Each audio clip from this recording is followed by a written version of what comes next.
엄마는 이혼하고 계속 나랑 자주 봤잖아. 애도 봐주고. 그런데 아빠는 이혼하고 나서 우리랑 떨어져서 살고 얼굴도 잘 못 보니까 불쌍해서. 불쌍해서? 내가 너랑 붙어 있던 이유가 뭐였는데? 네가 애 봐달라고 했잖아. 네 남편 지방 출장 가고 혼자 애 보기 힘들다며. 그런데 뭐? 아빠가 불쌍해? 차라리 솔직히 말해. 네 아빠가 이제 와서 애비 노릇하며 집 한 채 해준 거 그것 때문이라고. 아니 엄마, 왜 나를 나쁜 사람처럼 몰아가? 나 그런 애 아니야. 진짜 아빠가 안타까워서 그런 거야. 네가 언제부터 그렇게 아빠를 안타까워했어? 엄마 이혼할 때 둘이 살림 갈라지면서 그 여자한테는 새 집 해주고 자식인 니들은 안 돌아본다고 너도 네 아빠 싫다고 했던 게 1년도 안 됐어? 이제 와서 받으니까 좋은가 보네? 안 그래? 아, 진짜 왜 이래? 내 얘기도 좀 들어봐. 네 엄마인 나는 이혼하고 싶은 순간이 이번뿐이었는 줄 알아? 오로지 니들 위해서 참았다고. 딸 결혼시키고 손녀도 안쓰러워서 돌봐주겠다고 밤낮을 가리지 않고 봐줬는데 뭐? 아빠가 불쌍해? 그래서 네 엄마는 구정 때 버려두고 다 같이 네 아빠 새 여자까지 껴서 여행들을 가신다고? 아, 엄마?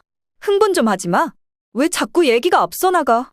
왜 자꾸 나만 나쁜 애 만드는 식으로 말을 해? 아니, 너 그런 애 맞아. 이혼하고 마음 힘들다는 네 엄마 불러다가 몇 달을 네 자식 맡겨놓고 봐달라고 하고 너는 네 편할 때만 엄마 불러다 썼어. 네 좋은 일만 시켜준 엄마한테 너는 그러면 안 됐어? 박 씨는 혼란스러웠습니다. 나이 60이 넘어 남편과 분리되고 자식들로부터 연달아 배신을 당하고 나니 이젠 이게 내 잘못인지 가족들 잘못인지도 헷갈렸습니다. 누군가 이 상황에 대해 정의를 내려줬으면 좋겠다고 생각했습니다. 박성미 씨는 올해로 61세가 된 여성으로 평생 가정을 위해 헌신하며 살아온 전형적인 어머니였습니다. 그리고 박 씨는 이제 이혼한 지 1년 차가 됩니다. 남들은 왜 나이 먹어 이혼을 하냐, 황혼이혼이라는 말도 주책이라고 하지만 사정을 들어본다면 이 선택을 무작정 말릴 수는 없을 것입니다. 박 씨는 젊은 시절 남편과 결혼해 두 아이를 낳으며 평범하고 행복한 가정을 꾸릴 것이라 기대했지만 현실은 달랐습니다. 남편의 외도와 반복된 다툼은 결국 그녀를 깊은 절망으로 몰아넣었습니다. 남편의 외도 사실은 아이들이 고등학생이던 시절에도 이미 드러났습니다. 당시 박 씨는 가정을 지키기 위해 참고 또 참았지만 마음속 고통은 이루 말할 수 없을 정도였습니다. 남편이 집에 들어오지 않는 날이 잦아지면서 의심은 확신으로 바뀌었고 심지어 내연녀와 함께 다니는 모습이 동네 여기저기서 목격되기도 했습니다. 참다 못한 박 씨는 친정도 멀고 의지할 곳이 없어 그만 시댁에 도움을 청했습니다. 그러나 시댁 식구들의 반응은 냉담했습니다.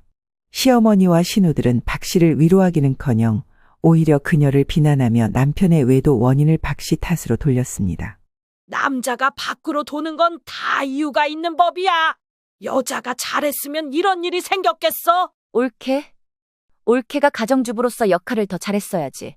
안 그래도 얘가 전부터 올케한테 불만 많았어. 그게 다 터진 거라고. 이런 말을 들으며 박 씨는 깊은 모멸감과 분노를 느꼈지만 자식들 생각에 그저 묵묵히 참아내기로 했습니다. 심지어 남편이 집을 비우는 날에도 박 씨는 시댁의 요구를 들어주며 제사나 김장을 도맡아 해야 했습니다. 그렇게 하면 남편과의 관계가 나아질 줄 알았습니다.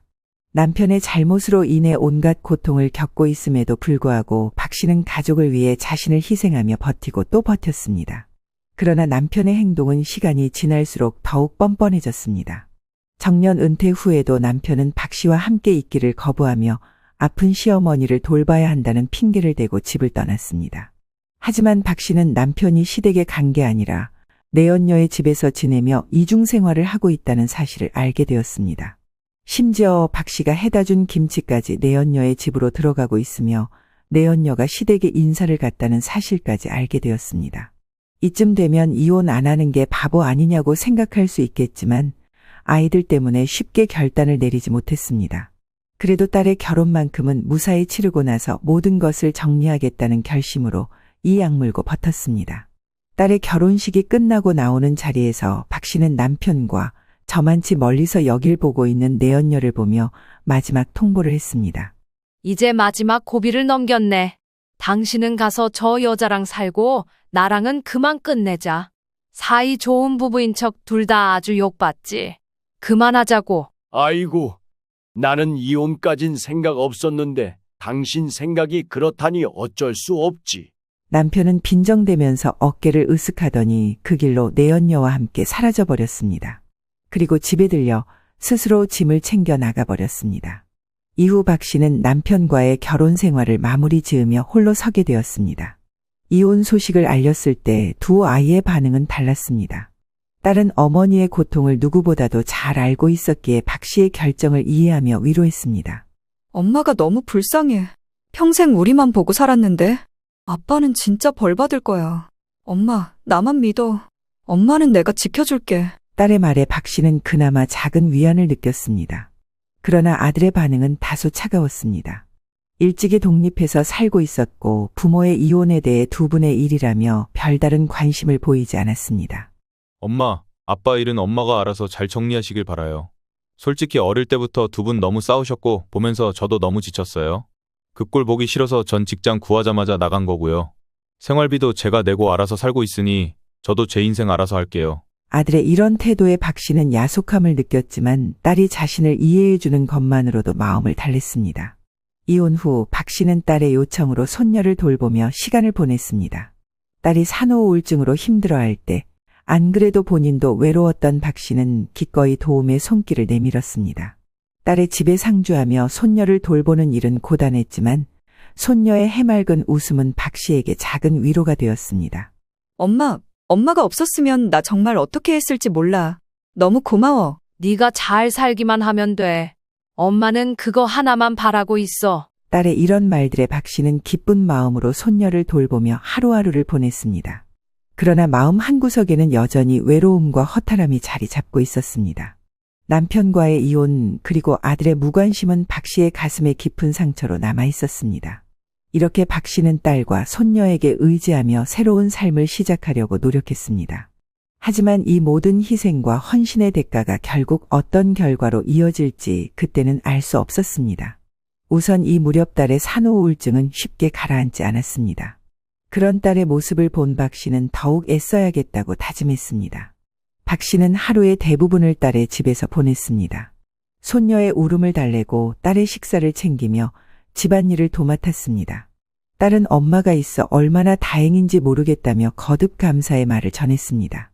엄마, 남편은 지방 출장이 잦아서 자주 못 오고 내가 이모님을 쓰고 어쩌고 할 형편도 못 되고 엄마가 내 옆에 있어줘서 너무 고마워. 엄마한테 용돈 얼마라도 드려야 하는데 남편이 지금 자리를 못 잡아서 여유가 없네. 무슨 소리야? 누가 너더러 그런 거 달래? 엄마도 지금 마음 적적해. 차라리 이렇게 바쁘고 정신없는 게 훨씬 나아. 걱정하지 말고 애랑 너만 생각해. 비록 남편과의 결혼 생활은 실패로 끝났지만 딸과 손녀를 위해 자신이 존재할 수 있다는 사실이 박 씨를 버티게 했습니다. 딸과는 친구처럼 많은 이야기를 나누며 소탈하게 마음을 나누기도 했습니다. 이런 이야기도 딸과 할 수 있다니 신기했습니다. 근데 혜진아, 엄마도 이제 이혼하고 어떻게 살아야 할지 모르겠어. 친구도 주변에 마땅히 없고 맨날 만나던 아파트 아줌마들도 엄마가 이혼한 걸 알더니 처음에는 짠해하더니 나중엔 자기들끼리만 바쁘게 사는 것 같아. 모르지 뒤에서 험담하는 것 같기도 하고 말이야. 이제 나한테는 아무 관심도 없더라. 그런 박 씨에게 딸은 외로움에 무너지지 말라고 조언했습니다. 진정한 친구 그런 게 다 어딨어 엄마. 엄마보다 한참 어린 나도 아는걸. 이렇게 가족이나 믿을 만한 거지 뭐. 괜히 여기저기 기웃거리면서 사람들 믿으면 안 돼.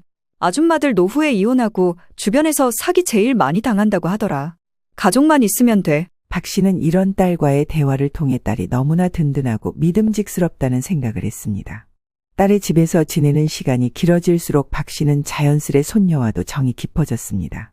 손녀가 방긋 웃을 때마다 그녀의 마음속 깊은 외로움도 조금씩 사라지는 듯 했습니다.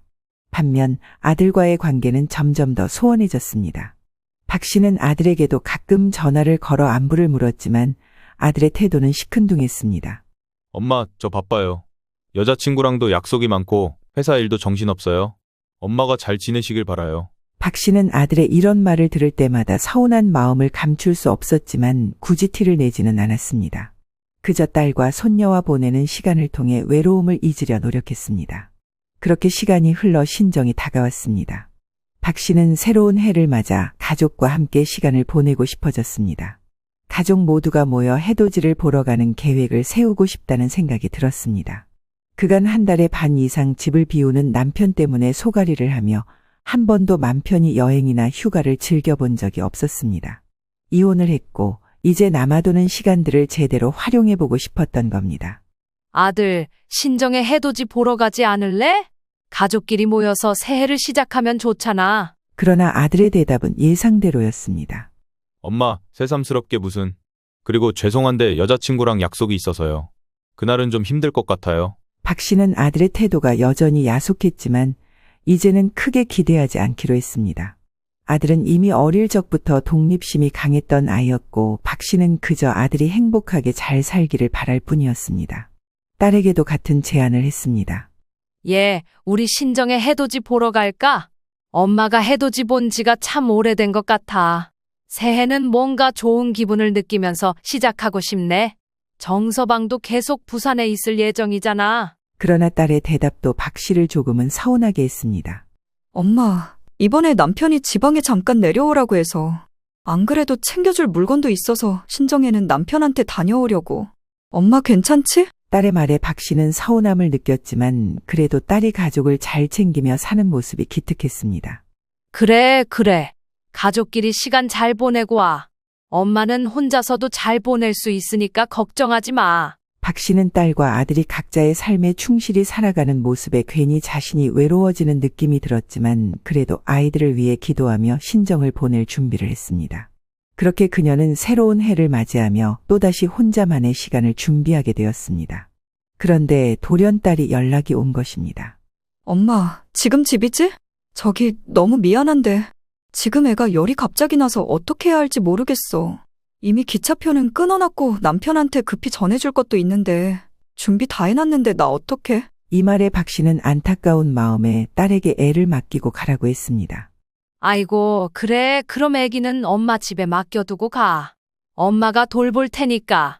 1박 2일이랬지? 잘 다녀오고. 딸은 울먹이며 대답했습니다. 엄마, 진짜 너무 미안해. 엄마밖에 믿을 데가 없네.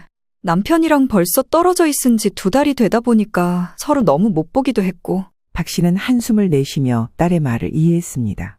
부부가 그렇게 오래 떨어져 있으면 안 돼. 엄마를 봐라.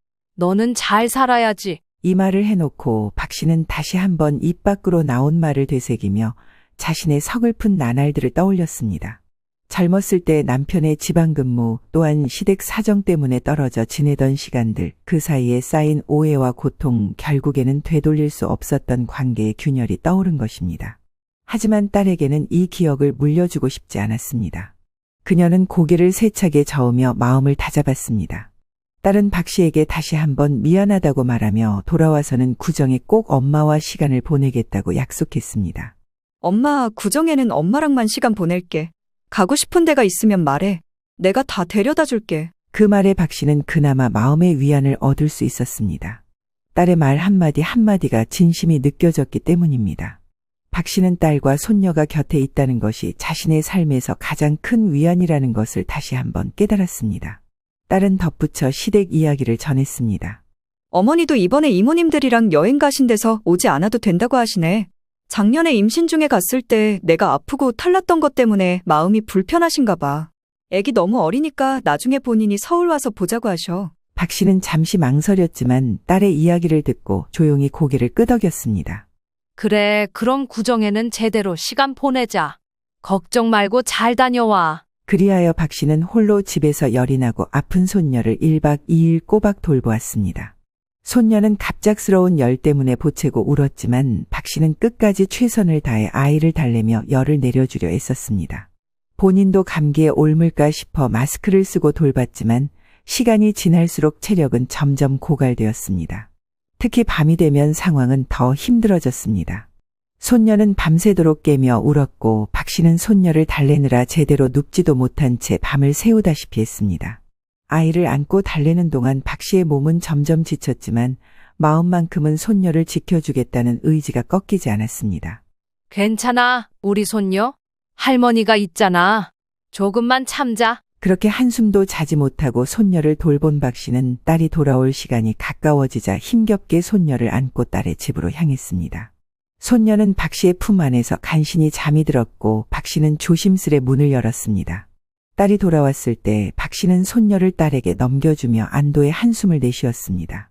하지만 과로와 피로가 누적된 탓인지 박 씨는 결국 딸이 돌아온 직후 몸이 축 늘어진 채 소파에 주저앉고 말았습니다. 딸은 그런 박 씨를 보며 깜짝 놀랐습니다.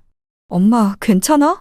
얼굴이 왜 이렇게 창백해? 그제야 박 씨는 자신이 감기에 걸렸다는 것을 느꼈습니다. 어쩌면 손녀를 돌보며 몸이 약해졌던 탓인지 기운이 쭉 빠져나가는 듯했습니다. 괜찮아. 걱정하지 마라. 그냥 조금 쉬면 나아질 거야. 딸은 미안한 마음에 박 씨를 부축하며 약을 챙겨주었습니다. 엄마, 나 때문에 고생 많았어. 정말 미안해. 앞으로는 엄마도 좀 쉬어가면서 하자. 엄마 몸이 더 중요해. 딸의 진심 어린 말에 박 씨는 고개를 끄덕이며 미소를 지었습니다. 딸과 손녀를 위해 무엇이든 할 수 있었던 그녀의 마음은 딸의 사려 깊은 배려와 감사의 말로 조금이나마 보상받을 수 있었습니다. 박 씨는 감기에 걸려 몸이 힘들었지만 딸과 손녀를 향한 사랑은 더욱 깊어졌습니다. 딸과의 대화 속에서 그녀는 자신이 비록 홀로 서기를 시작했지만 여전히 가족으로부터 필요한 존재임을 다시 한번 느끼며 위로받았습니다. 사실 박 씨가 이렇게 마음을 더 굳게 다지게 된 것은 손녀를 돌보고 힘겹게 보내던 밤 사건이 있었기 때문입니다. 갑작스럽게 울리는 휴대폰 벨소리에 깜짝 놀랐습니다. 저녁 늦은 시각에 걸려온 전화가 누구일까 싶어 화면을 확인하니 낯익은 번호가 떴습니다. 한참을 망설였지만 전화를 받았습니다. 그 번호의 주인은 다름 아닌 전 남편이었습니다. 뭐야? 이 시간에 무슨 일이야? 박 씨는 피곤한 목소리로 말했습니다. 전 남편은 기다렸다는 듯이 목소리를 높였습니다. 뭐긴 뭐야. 당신 요즘도 그렇게 잘난 척하며 살고 있나 싶어서 확인하려고. 박 씨는 이 말을 듣고 기가 막혀 어이가 없었습니다. 이혼 후 연락 한 번 없던 전 남편이 이제 와서 이런 식으로 시비를 걸어오다니요.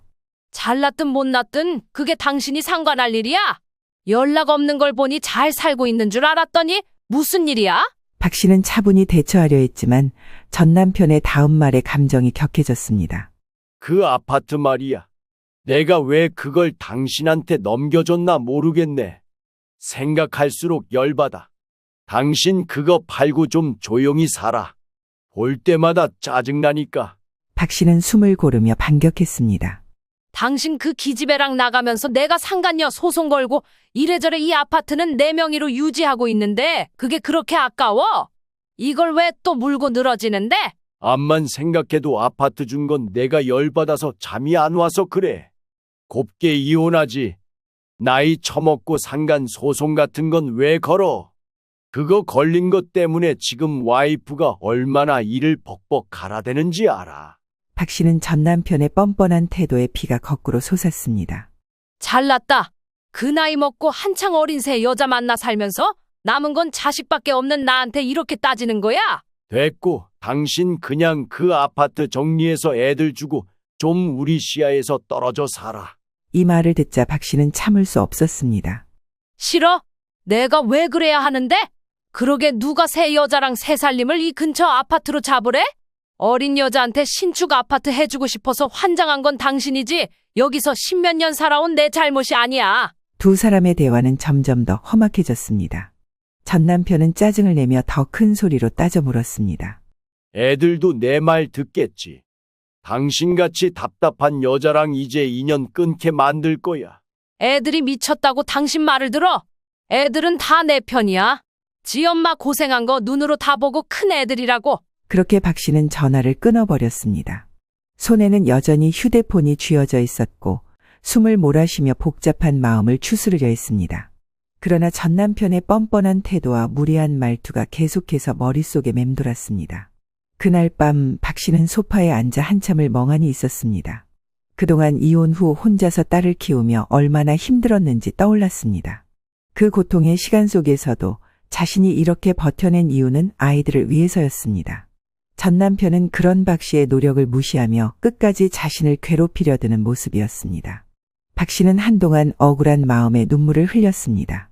이렇게 열심히 살아왔는데도 아직도 저 사람한테 시달려야 하나? 라는 생각이 그녀의 마음을 더 아프게 했습니다. 그러나 곧 박 씨는 이를 악물고 다짐했습니다. 다음 날 아침 박 씨는 피곤한 몸을 이끌고 일어나 하루를 시작했습니다. 어젯밤의 대화가 여전히 그녀의 머릿속에 남아 있었지만 박 씨는 전 남편의 말을 떠올리며 오히려 더 강해져야겠다고 생각했습니다.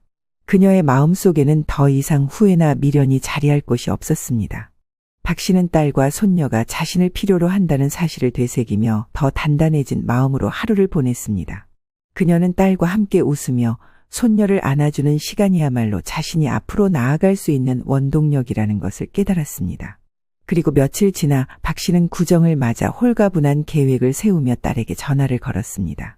네 오빠는 또 여자친구랑 놀러 갈 테니 냅두고 우리끼리 어디 해외여행이라도 가거나 엄마네서 시간 보내자.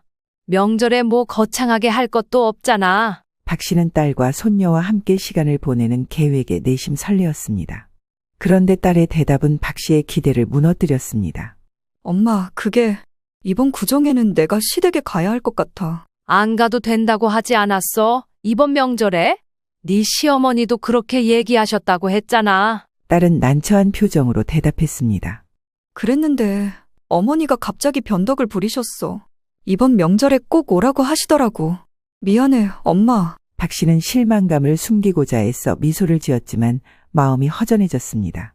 딸과 손녀와 보내려던 시간이 사라지자 명절을 어떻게 보낼지 막막했습니다. 한참을 거실에 앉아 텅 빈 마음을 달래던 그때 아들에게서 전화가 왔습니다. 엄마, 나야. 엄마 시간 좀 있어? 나 이번에 원룸 빼고 다른 곳으로 이사하려고 하는데 엄마 명의로 해줬던 거니까 같이 좀 봐줘야 할 것 같아. 필요할 때만 연락하는 아들의 태도에 박 씨는 속으로 감정이 상했습니다. 하지만 일단 전화를 받았으니 차분히 대답했습니다. 그래, 이사하려고? 왜 갑자기 이사를 하려는 거야? 아들은 태연하게 대답했습니다. 아, 이번에 아빠가 근처 신축 아파트로 옮겨주신다 해서 혜진이는 지금 사는 단지 내에서 평수 좀 더 넓은 옆 아파트로 이사가고. 순간 박 씨는 귀를 의심했습니다. 그게 무슨 얘기야? 무슨 신축 아파트? 엄마 몰랐어? 아빠가 우리한테 집 하나씩 해준다고 했는데 나한테는 근처 신축 아파트, 혜진이네 부부는 지금 사는 곳에서 더 넓은 집으로 옮겨주신대. 박 씨는 당황스러웠지만 침착하게 물었습니다. 아빠가 니들 집을 해준다고. 그걸 왜 나한테 말 안 했을까? 나는 엄마랑 다 얘기된 줄 알았는데 하긴 아빠가 그러는데 엄마가 자기 아파트 절대 안 판다고 했다고 대신 아빠 돈으로 집을 해주겠다고 했거든. 그건 뭔 소리야? 내 아파트를 갑자기 왜 팔아야 하는데? 몰라. 아무튼 아빠도 뭔가 되게 짜증난 것 같았어. 하여간 마지막이라면서 나랑 혜진이 집값 보태준다 하더라고. 나한테는 신축 20평대 아파트, 혜진이는 지금 사는 단지 옆 아파트인데 평수 조금 늘려서 이사하게 몇 억 보태준다고 들었어. 일단 나는 원룸 빼는 절차만 엄마한테 부탁하려고. 박 씨는 충격으로 잠시 말문이 막혔습니다. 전 남편이 이런 계획을 세우면서 자신과 아무런 논의조차 하지 않았다는 사실이 믿기지 않았습니다. 그런데 아들의 다음 말이 박 씨를 더 큰 충격으로 몰아넣었습니다. 아무튼 우리도 양심은 있으니 이번에 비행기 값은 우리가 내는 걸로 했지. 비행기가? 무슨 비행기? 그게 무슨 말이야? 아들은 대수롭지 않게 대답했습니다. 엥? 엄마 진짜 모르고 있던 거야? 이번 구정에 아빠랑 나랑 혜진이네 부부랑 다 같이 캐나다 여행 가기로 했는데. 박 씨는 순간적으로 심장이 쿵 내려앉는 느낌을 받았습니다. 캐나다 여행? 그걸 왜 이제 얘기해? 엄마한테는 왜 말 안 했어? 엄마가 모를 거란 생각을 못 했다니까? 혜진이가 당연히 말할 줄 알았어. 엄마랑 자주 보잖아. 박 씨는 하늘이 노래지고 머릿속은 복잡한 생각으로 가득했습니다. 여기까지 들어본 내용을 정리해보니 전 남편이 자식들에게 집을 조금씩 확장해주며 지원하겠다는 이야기를 했다는 사실에 놀라움을 금치 못했지만 더 충격적인 건 자식들의 반응이었습니다. 그 제안을 흔쾌히 받아들였다는 것이었습니다. 아니 물론 집 한 채씩 해주겠다는 것은 전 남편은 아이들에게 있어 아빠 노릇을 해야 하니 그건 그렇다고 볼 수는 있었습니다. 그러나 그것 때문에 여행 가는 것도 비밀로 하고 낼름 지 아빠 쪽에 붙어버린 자식들이라니. 그동안 자신이 자식들을 키우기 위해 얼마나 많은 희생을 했는데 박 씨는 깊은 서글픔에 사로잡혔습니다. 남편의 무관심과 독선적인 태도 속에서도 두 아이를 키우느라 고군분투했던 지난 날들. 아이들이 학비를 걱정하지 않도록 밤낮으로 일하고 새벽까지 잠 못 이루며 고민했던 수많은 날들이 머릿속을 스쳐 지나갔습니다. 그러면서 전 남편이 과거에 했던 말들이 하나둘 떠올랐습니다. 당신 그 아파트 말이야. 그거 나중에 애들한테 물려줘야 하지 않겠어? 그리고 구질구질하게 애들 옆에 붙어서 그러고 있지 말고 적당히 팔고 애들 물려주고 좀 눈앞에서 사라져. 알겠냐고. 그때는 단순히 박 씨를 괴롭히려는 말로만 들렸는데 이제야 퍼즐처럼 맞춰졌습니다. 전 남편은 박 씨와 결혼 생활을 정리한 건 물론이고 자식들까지 떼놓고 싶었던 겁니다. 이상하게 이전부터 자기 자식들한테는 끔찍했습니다. 애들 앞에서 박 씨를 함부로 대하는 일은 부지기수였으면서 말입니다. 박 씨는 목을 가다듬고 아들에게 마지막으로 한 가지를 물어보았습니다. 너희 아빠랑 너희들만 가는 거야? 아들은 잠시 망설이다가 대답했습니다. 아니, 아빠네 그 여자. 아니, 아무튼 아빠랑 같이 사는 분도 가. 저기, 엄마 미안한데 우리도 아빠 눈치를 좀 봐야 해서. 그 말을 듣는 순간 박 씨의 손은 떨리기 시작했습니다. 그 여자라니 전 남편과 동거 중인 여자가 명절을 기념하는 가족 여행에까지 포함되어 있다는 사실이 너무도 치욕적으로 느껴졌습니다. 내연녀로 인해 전 남편이 가정을 내팽겨쳤던 것, 생활비도 1년간 끊고 주지 않았던 일을 아이들도 기억합니다. 그 무렵 박 씨는 그걸 메우기 위해 밤에 대리운전도 하고 힘든 일들을 감당했던 것입니다. 그런 걸 알고도 그 무리에 껴서 여행을 간다니 자식들에게 배신감이 드는 건 어쩔 수 없었습니다. 그러나 박 씨는 겨우 숨을 고르며 또 다른 질문을 던졌습니다. 그래, 그럼 이거 혜진이도 다 아는 얘기란 말이지. 아들은 대수롭지 않게 대답했습니다. 걔가 어떻게 몰라?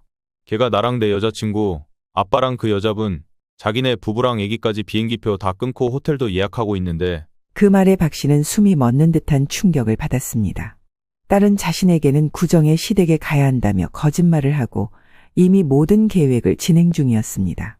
딸도 아들과 함께 전 남편의 제안에 동조하며 여행 준비를 하고 있었던 것입니다. 박 씨는 참을 수 없는 분노와 슬픔에 떨리는 목소리로 말했습니다. 나더러 자기 시댁 가야 한다고 하던데? 아들은 그 말에 잠시 멈칫하더니 피곤한 목소리로 대답했습니다. 아, 엄마, 그것까진 모르겠다. 걔도 머리 아프겠지. 엄마한테 얘기하기 좀 그랬나 봐. 아무튼 원룸 처리만 좀 부탁할게. 다시 연락할게. 끊어요. 전화를 끊은 뒤 박 씨는 한동안 아무 말도 할 수 없었습니다. 자신을 배제하고 전 남편과 새로운 가족처럼 행동하는 자식들의 모습을 떠올리며 가슴이 무너지는 것 같았습니다. 그녀는 눈물이 차오르는 것을 애써 참으며 한마디 중얼거렸습니다. 이게 다 무슨 일이야? 내가 너희를 어떻게 키웠는데. 자식들의 변심과 전 남편의 이중적인 행동에 더 이상 참을 수 없던 박 씨는 바로 행동에 옮겼습니다. 딸 집으로 찾아가 사실을 확인하고 싶었던 것입니다. 곧장 찾아가 도착하자마자 문을 두드리며 따졌습니다. 딸은 문을 열자마자 그녀를 보며 놀란 표정을 지었습니다. 엄마, 오늘 온다고 얘기 안 했잖아. 갑자기 무슨 일이야? 네 오빠한테 다 들었어? 이번 구정 때 니들 아빠랑 오빠랑 아주 대가족으로 캐나다 여행 간다며? 게다가 그 여자도 같이 간다면서? 딸의 얼굴은 순식간에 사색이 됐습니다. 엄마, 아니, 그걸 어떻게 알았어? 오빠가 얘기했다고? 박 씨는 아무 대답도 안 하고 차가운 눈으로 딸을 바라보았습니다. 딸은 침을 꿀꺽 삼키며 대답했습니다. 엄마, 그게 어쩔 수 없었어. 사정이 있어서. 어쩔 수 없었다고? 그게 무슨 말이야? 왜 어쩔 수 없었는데? 딸은 말을 꺼내기 전에 잠시 망설이더니 힘겹게 대답했습니다. 엄마는 그래도 항상 나랑 가까이 있었잖아. 같이 살고 애들도 봐주고. 그런데 아빠는 이혼하고 나서 우리랑 떨어져서 살고 얼굴도 잘 못 보니까 불쌍해서. 불쌍해서? 내가 너랑 붙어 있던 이유가 뭐였는데? 네가 애 봐달라고 해서 그런 거야. 네 남편 지방 출장 가고 없는 집에서 애 키우기 힘들다고 했고 그것 때문에 밤낮으로 함께 있어준 게 나라고. 그런데 뭐? 아빠가 불쌍해? 차라리 솔직히 말해. 네 아빠가 이제 와서 애비 노릇하며 집 한 채 해준 거 그거 받고 싶어서 그런다고. 딸은 억울한 표정을 지으며 항변했습니다. 아니, 엄마, 왜 나를 나쁜 사람처럼 몰아가? 나 그런 애 아니야. 진짜 아빠가 안타까워서 그런 거야. 네가 언제부터 그렇게 아빠를 안타까워했어? 엄마 이혼할 때 둘이 살림 갈라지면서 그 여자한테는 새 집 해주고 자식인 니들은 안 돌아본다고 너도 네 아빠 싫다고 했던 게 1년도 안 됐어. 이제 와서 받으니까 좋은가 보네. 안 그래? 아, 진짜 왜 이래? 내 얘기도 좀 들어봐. 네 엄마인 나는 이혼하고 싶은 순간이 이번뿐이었는 줄 알아? 오로지 니들 위해서 참았다고. 딸 결혼시키고 손녀도 안쓰러워서 돌봐주겠다고 밤낮을 가리지 않고 봐줬는데 뭐? 아빠가 불쌍해? 그래서 네 엄마는 명절 때 버려두고 다 같이 그 기집애까지 껴서 여행들을 가신다고? 아, 엄마? 흥분 좀 하지 마. 왜 자꾸 얘기가 앞서 나가? 왜 자꾸 나만 나쁜 애 만드는 식으로 말을 해? 그러나 박 씨는 물러서지 않았습니다.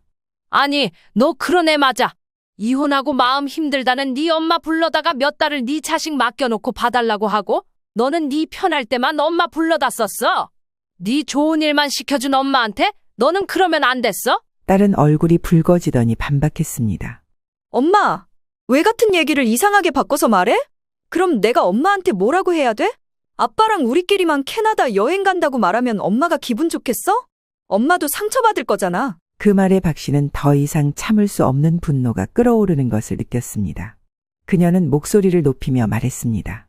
퍽이나 대단하게 엄마를 생각해줘서 네 애비가 해준다는 집 솔랑받고 신나서 비행기 티켓 신청하고 여행 계획 짜고 그것 때문에 괜히 찔리니까 한동안 나더러 안 와도 된다고 쉬라고 했던 거 아니야? 입 있으면 말을 해봐. 딸은 아무 대답도 하지 못한 채 시선을 피했습니다. 잠시 후 딸은 작은 목소리로 변명하듯 말했습니다. 나는 그냥 가족 전체에 좋은 추억이 될 것 같아서 그런 거야. 박 씨는 더 이상 말을 듣고 싶지 않았습니다. 고개를 저으며 딸을 향해 마지막으로 한마디를 던졌습니다. 야, 너 수작 부리지 마. 그딴 소리 하지도 말고 내가 너한테 해준 걸 생각해봐라. 엄마고 부모면 당연히 너한테 모든 걸 해줘야 되는 줄 아니? 내가 네 아빠한테도 당하고 너랑 네 오빠한테도 이렇게 연달아 뒤통수 맞아가면서 멍청하게 가만히 있어야 되냐? 이제 그만하자. 박 씨는 말을 마친 뒤 돌아섰습니다. 눈에서는 눈물이 흐르고 있었지만 그 눈물은 슬픔보다 분노와 배신감에서 비롯된 것이었습니다. 이제 이판사판 다 끝났다 싶었던지 딸도 마구 소리를 질러댔습니다. 아, 진짜 짜증난다, 엄마. 왜 이렇게 구질구질하게 그래? 엄마가 이러니까 아빠가 엄마를 질려하는 거야. 너무 집요하다고. 사람이 다 사정이 있는 거지. 그걸 꼭 이렇게 다 들고 파야 해? 야, 너 지금 뭐라고 했어? 엄마 보고 뭐라고? 아빠가 질릴만 하다고. 아, 아니, 엄마. 저기, 지금 말은 실수했어. 미안해. 아, 그러니까 엄마가 자꾸 이렇게 사람을 짜증나게 하니까. 됐어.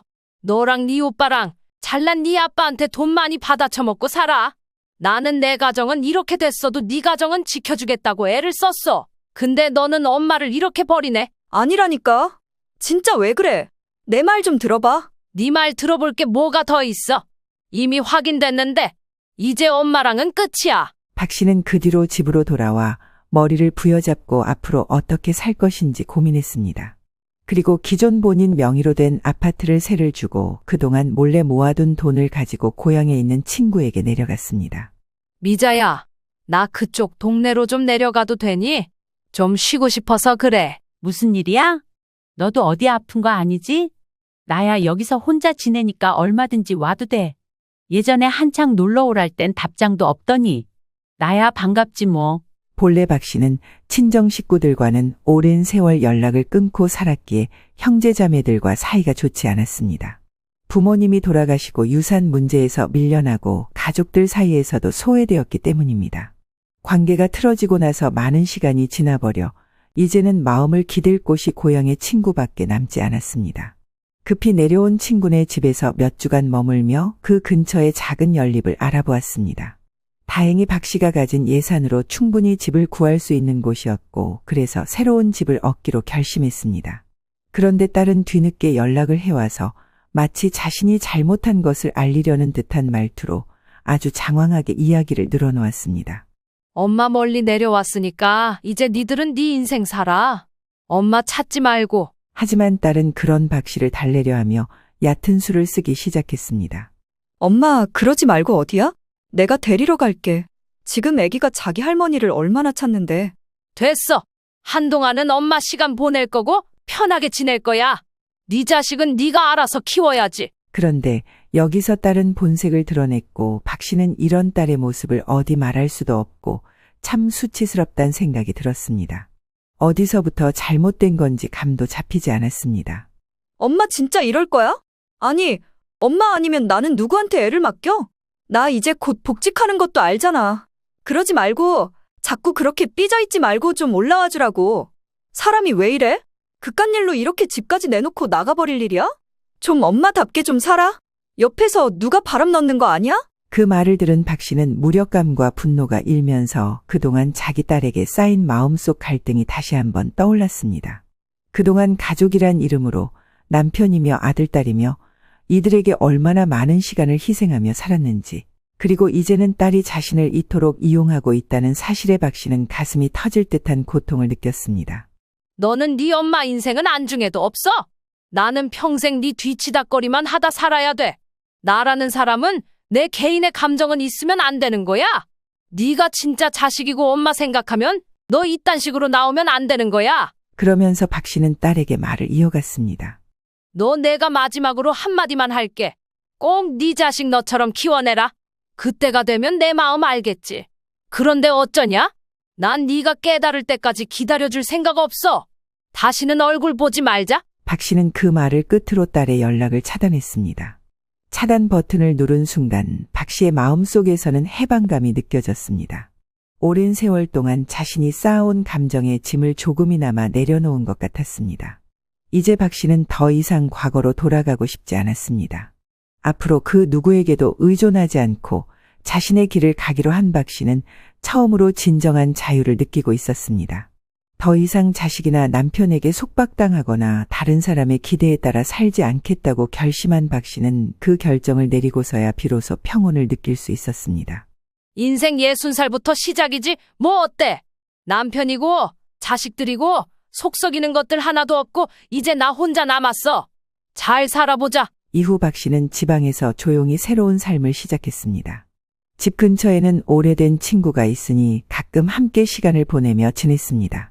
자식들이 아빠를 선택하고 박 씨를 외면한 게 아팠고 그 여파가 며칠 가기도 했습니다. 하지만 오히려 이렇게 세게 얻어맞은 덕에 박 씨는 뒤늦게라도 자기 자신의 인생을 위해 각오를 다지게 됐습니다. 바로 근방에 친구가 있긴 하지만 친구에게 크게 의지하지도 않습니다. 여기 내려온 이유를 구구절절 설명하지도 않았고 이제는 사람 누구도 과하게 의지하거나 믿지 않기로 다짐했습니다.